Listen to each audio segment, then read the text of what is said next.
और बड़ी खबर है कैराकास में फायरिंग पर वेनेजुएला के संचार मंत्रालय के उस बयान को लेकर, जहां कैराकास में ही हालात नियंत्रण में है। ये बात कही गई, कैराकास में किसी टकराव की खबर नहीं। संचार मंत्रालय का वेनेजुएला पर ये बयान। हालांकि कैराकास में किसी टकराव की खबर नहीं है, ये दावा किया जा रहा है। वहीं कैराकास में हालात नियंत्रण में है, हालात नियंत्रण में। और इस बीच खबर और तस्वीर, राष्ट्रपति भवन के पास हुई फायरिंग, राष्ट्रपति भवन के पास ही देखे गए संदिग्ध ड्रोन और साथ ही संदिग्ध विमान को लेकर खबर। वहीं सेना के मूवमेंट की भी बड़ी खबर सामने आई है और इस हालात के बीच में सेना पूरी तरीके से अलर्ट है। और बयान अब वेनेजुएला के संचार मंत्रालय की तरफ से आया है, कैराकास में हालात नियंत्रण में हैं।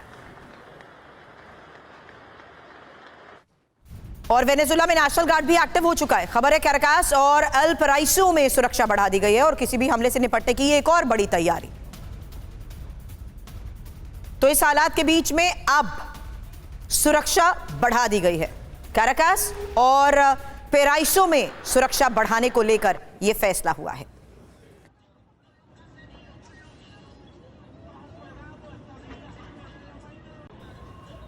तो किसी भी हमले से निपटने की यह तैयारी और वेनेजुएला में फायरिंग पर अमेरिका का बयान। एक और बड़ी खबर है, फायरिंग के पीछे अमेरिका का हाथ नहीं, वेनेजुएला की मौजूदा स्थिति पर अमेरिका की नजर। तो राष्ट्रपति भवन के पास हुई फायरिंग की तस्वीर आपने देखी और अब अमेरिका का यह बयान। फायरिंग के पीछे अमेरिका का हाथ नहीं है, लेकिन वेनेजुएला की मौजूदा स्थिति पर अमेरिका की नजर है।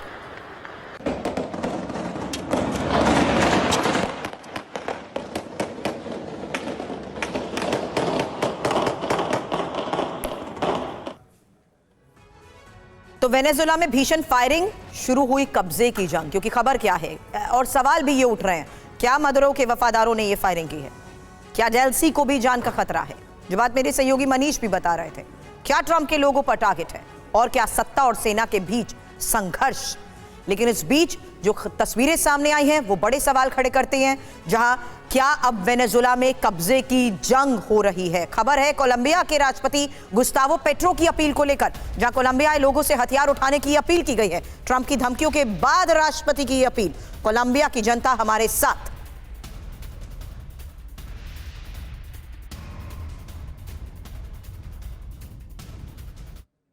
लेकिन सवाल यह है कि कैराकास में आखिर फायरिंग के पीछे कौन है? क्योंकि कैराकास में फायरिंग की तस्वीरें भी सामने आई हैं। कैराकास में फायरिंग के पीछे कौन, ये एक बड़ा सवाल। क्या सेना ने विद्रोह कर दिया है? जेएलसी के तख्ता पलट की क्या यह कोशिश है?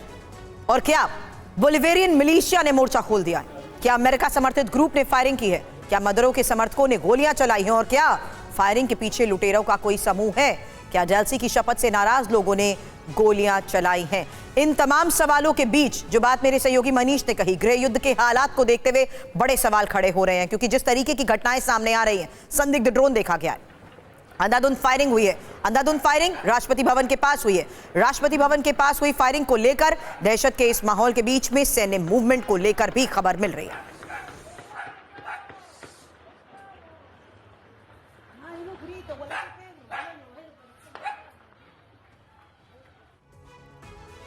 अब वेनेजुएला पर अमेरिकी हमले पर रूस और चीन भी भड़क गए हैं। रूस और चीन ने यूएनएससी में अमेरिकी हमले की निंदा की है। रूस ने मदुरो की तुरंत रिहाई की मांग की है और अमेरिकी सैन्य कार्रवाई को चीन ने गुंडागर्दी बताई। अब हमले को लेकर यूएन में अमेरिका की सफाई, बड़ी खबर। हमने वेनेजुएला पर कब्जा नहीं किया, वेनेजुएला के खिलाफ जंग नहीं, वेनेजुएला पर लॉ एनफोर्समेंट ऑपरेशन था। मदुरो के गुनाहों के पुख्ता सबूत हैं।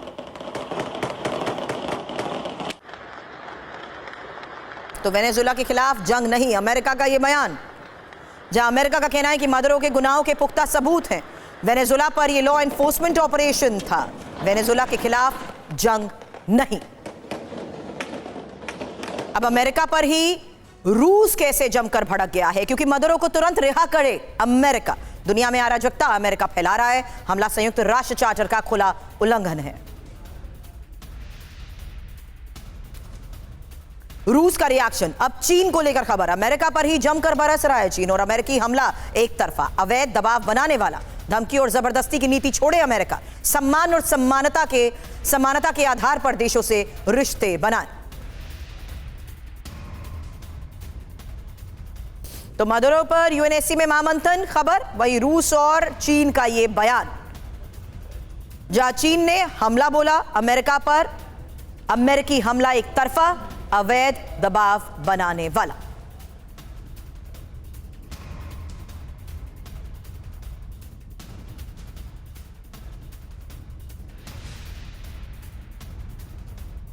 तो खबर है मदुरो पर यूएनएससी में महामंथन को लेकर हुआ क्या है। मदुरो की गिरफ्तारी पर आपात बैठक हुई है।